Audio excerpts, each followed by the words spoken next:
everybody, welcome to the first episode of Redbox Roleplaying. I am your host, YouTube's Professor Rocket.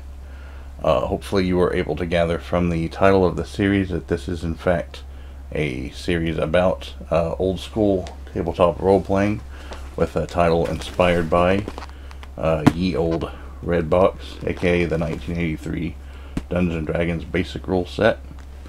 It's kind of become a cliche to call this a classic these days, but there's a reason. I have a personal connection to this, and I also think this is sort of the turning point where Dungeons & Dragons starts to be less of an underground thing and become a little more mainstream, partly by how well designed this box set was, and partially by how well it was marketed. I remember back in the 80s, I could not pick up a Marvel or DC comic book without there being an ad for this or one of the companion box sets that went with it, the what we now call the Beckme set, which was a basic, expert, master, companion, and immortal.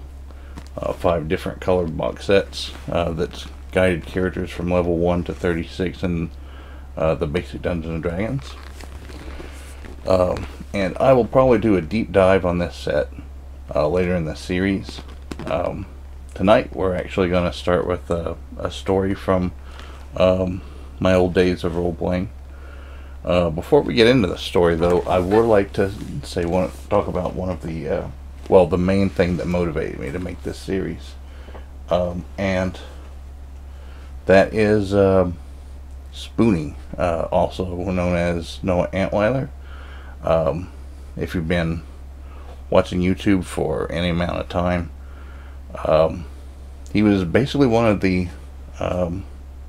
YouTube celebrities at the time that sort of made me take the platform seriously. He was one of the first ones that I watched regularly.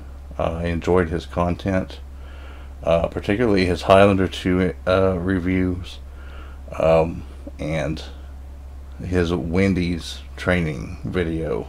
Those are both classics. Those still really hold up today. If you've not seen them, you really owe yourself to look them up.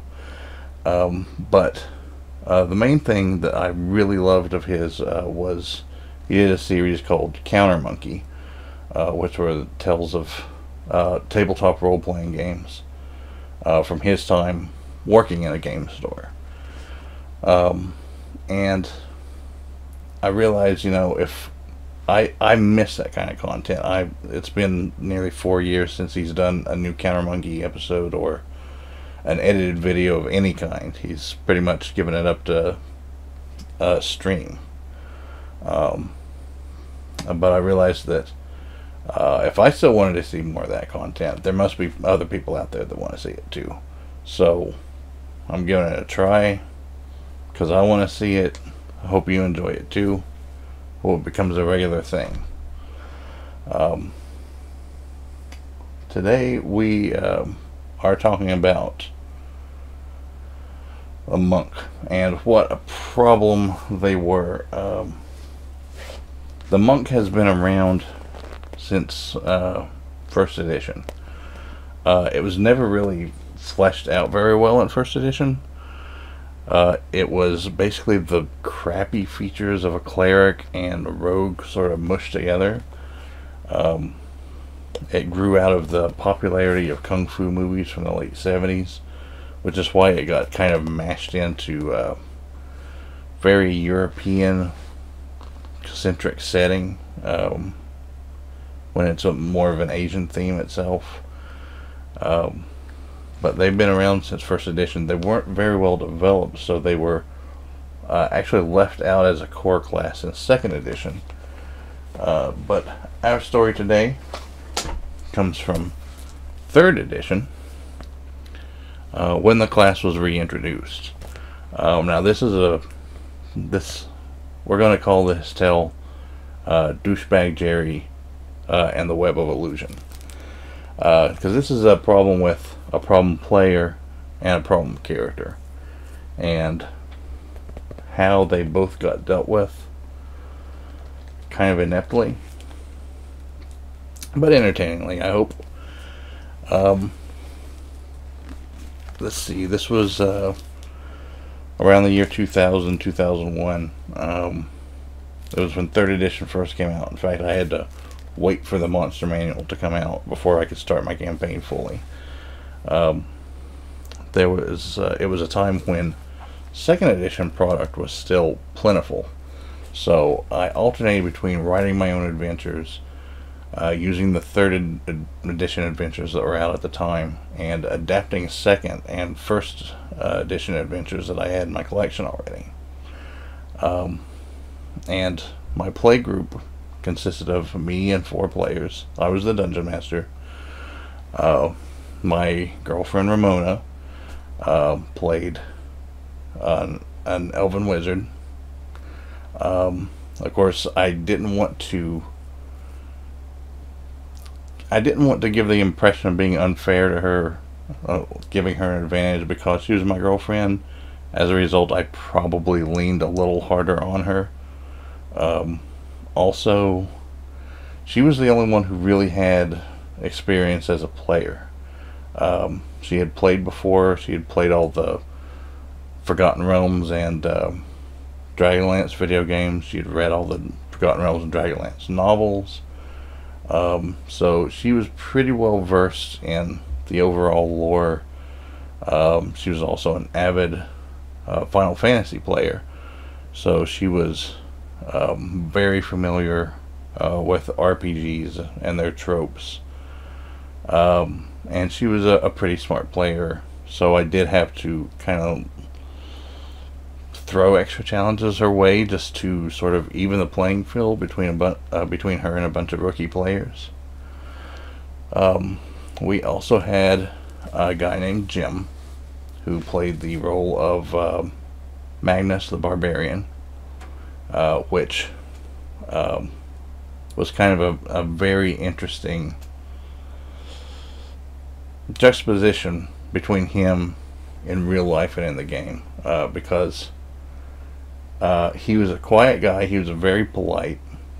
He was very clever, but there was an interesting thing about him. He actually had dysgraphia, which, if you've never heard of it, it's similar in concept to a dyslexia, but you basically, instead of seeing words, you see just collections of pictographs. So it was really hard for him to read. He had to remember basically what little symbol was what letter and assemble them in his head.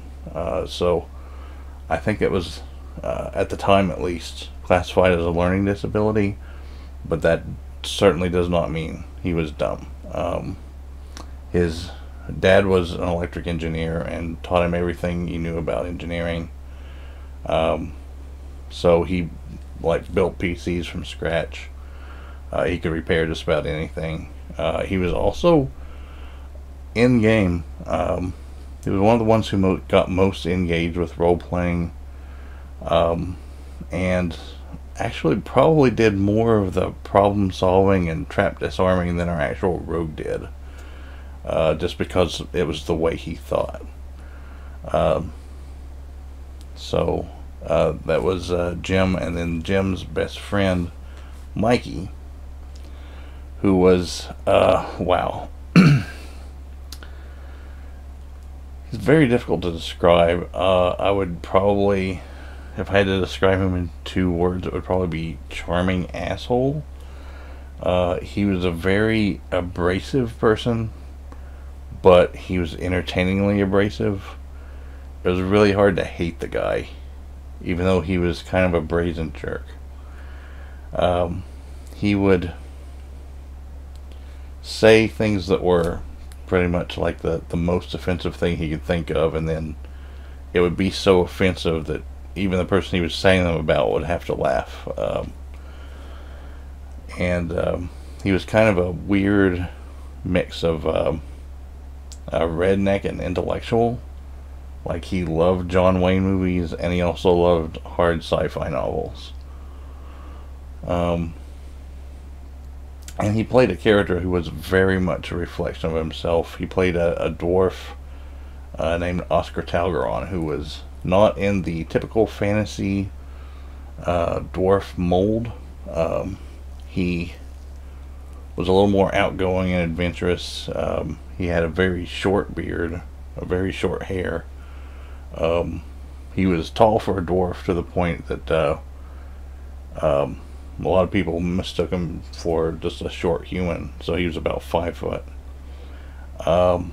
And rather than the traditional, he was a dwarven rogue, and rather than the traditional axe and whatnot that dwarves tend to favor in fantasy, he used a rapier and a pair of 6-shooters.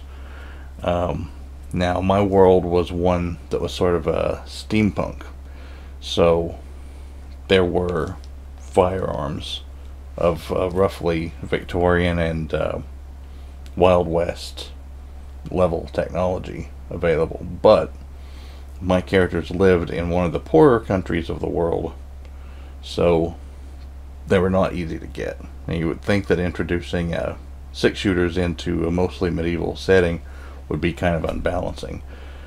But I did make him use exotic weapon proficiency slot in order to be able to use them, and it was still,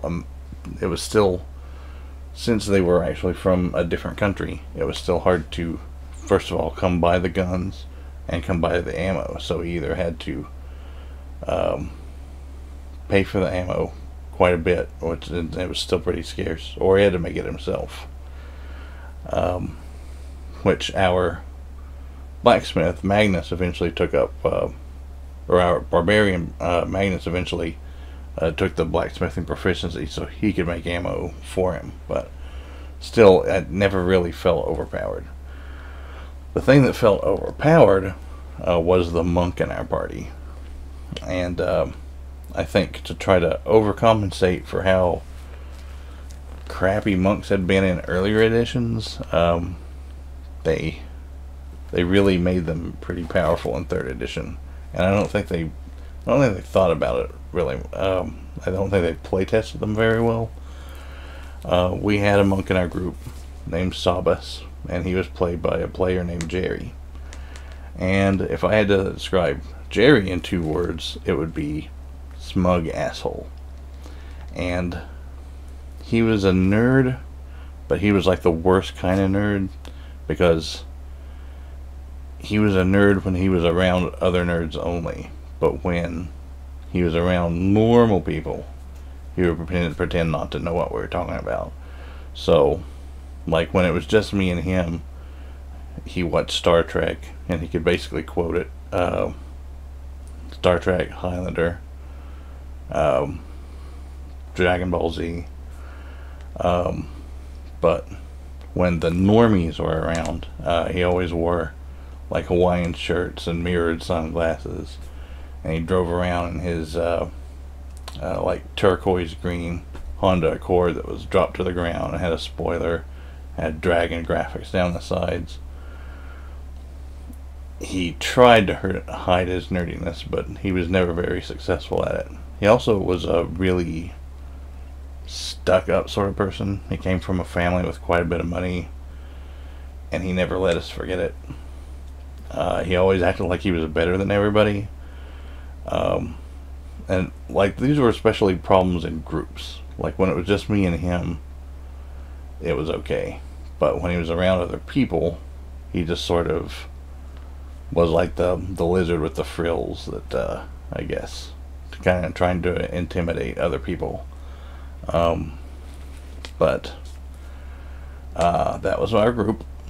And in addition, I also played, nobody wanted to be a healer, and we needed a healer, and everybody knew it. So I ended up playing an NPC that was a paladin. So that gave us some healing power. Not quite enough, though. And the problem with Jerry's monk,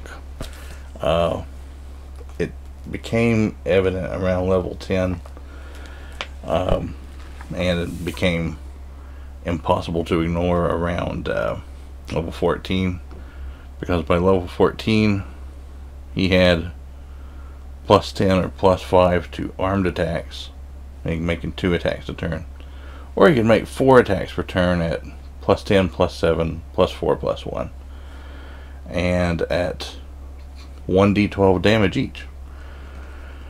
All his saving throws were plus 9 at this point. He had slow fall.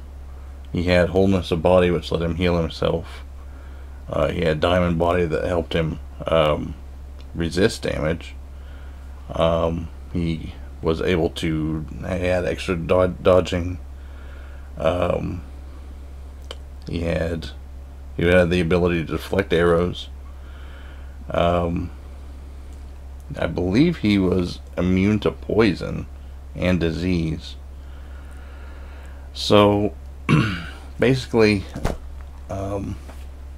when the character started out, it was basically the equivalent of David Carradine's character from Kung Fu. But by level 14, we're talking about borderline Dragon Ball Z character territory. So we had the player's cockiness on top of the brokenness of the character. And part of the problem might have been that I was adapting a lot of second edition adventures, because, like I said, they were plentiful all the time. You could pick them up at used bookstores for like $5 each. I just had huge stacks of them. And monks, for the most part, have been omitted from second edition, at least as a starting class. They tried later on in multiple supplements to reintroduce them with varying degrees of success. But even in third edition and my homebrew modules, he was pretty much untouchable. And even though the character was a lawful good, he didn't really act like it. He was out for himself. He didn't really want to help the other players. And he really wanted to play it more competitively than cooperatively. So he was really cut out more for video games than I think tabletop role-playing. But Mikey had started sharing the duties of DMing with me. This was when I was in college. I was going to college full-time, working full-time, drawing and self-publishing my own comic book, in addition to trying to run the campaign. So Mikey and I took turns DMing, and he and Jerry never really got along. And he came to me pretty shortly into the campaign and asked if like I could talk to him and get him to settle down. And I did, and it helped for a couple of weeks. But like they naturally antagonized each other. So it didn't last long. They both got more obnoxious with. Sometimes Mikey would antagonize him, but Jerry's reactions were never proportional to the situation. And eventually it was spilling over. Jerry was getting on other people's nerves. Like at first, Jim came to me and complained. And I thought, well, Jim and Mikey are best friends, so I just thought it was, showing solidarity with his friend. But then even Ramona complained about him. And both like the character ruining their time in game and the player ruining their time outside the game. And at this time, I think we were playing about every week, and we would get together about 3 in the afternoon and play till about 3 in the morning. So 12 hours at a time was a long time to be around someone who acted as snotty as he did. He acted really superior. but also sometimes we would catch him picking his nose. So, um, yeah. So eventually I decided, like I was deciding, his character was a problem. And I talked to him about the way he was playing him, and but it didn't do any good. He just wanted to play him the way he wanted to play him. He was out for his own personal glory and building his own power. He didn't really care about helping. He didn't really care about the team's goals or helping them work toward them. Um, and I talked to him about his attitude with the other players, and if anything, it got worse. He sort of retaliated against them and against me. And so Mikey and I thought, well, can we kill him off? Can we at least kill his character? We thought maybe killing his character would knock him down a peg, and maybe he wouldn't act like such a jerk. He could roll up a new character and everything would be fine. And I said, well, we can't just target him. It's got to be fair. Now this time I came across an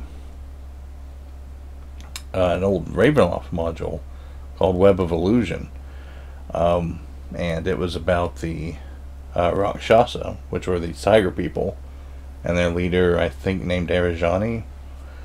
And part of it's an exploration of a temple. Part of the module is, and one of the traps in the temple is a floor panel that will phase out. The players will fall through, and then it'll phase back in. So I thought this was, I told Mikey about it, like, look, if we can get him to fall for this trap, it's perfect. Because it would be, the floor tile trap would become intangible. He would start to fall. His slow fall would make him fall at a safe rate. But before he fell all the way through the tile, it would become tangible again. And the shock of it rematerializing inside his body would just kill him from shock. There wouldn't be a saving throw or anything. It was almost like this trap was specifically engineered to kill off his character. And Mikey said, yes, brilliant, let's use it. And so I ran the module, but he didn't fall for it. And part of it was, like, I didn't really think about, I thought, like, the party went in basically one at a time. I think Ramona's character went in first, and then the other characters went in after, and they ended up all being trapped except for Jerry's character.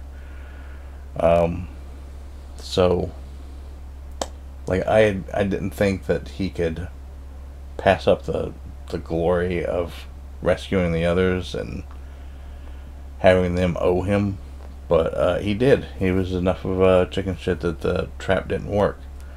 So it ended up taking hours for the characters to find an alternate way out of the trap, even though he could have solved it instantly. So he never sprung the trap on himself. And so we kept playing for a while. I think about a month after that. The characters decided they were not having fun in Ravenloft anymore. They realized if they stayed there, they were gonna die. Also, Mikey had joined the Marine Corps and was going to have less and less time, so we wanted to get his character to a good stopping point. So I had them transported back to their original homeworld, and we were getting ready to go our separate ways. And in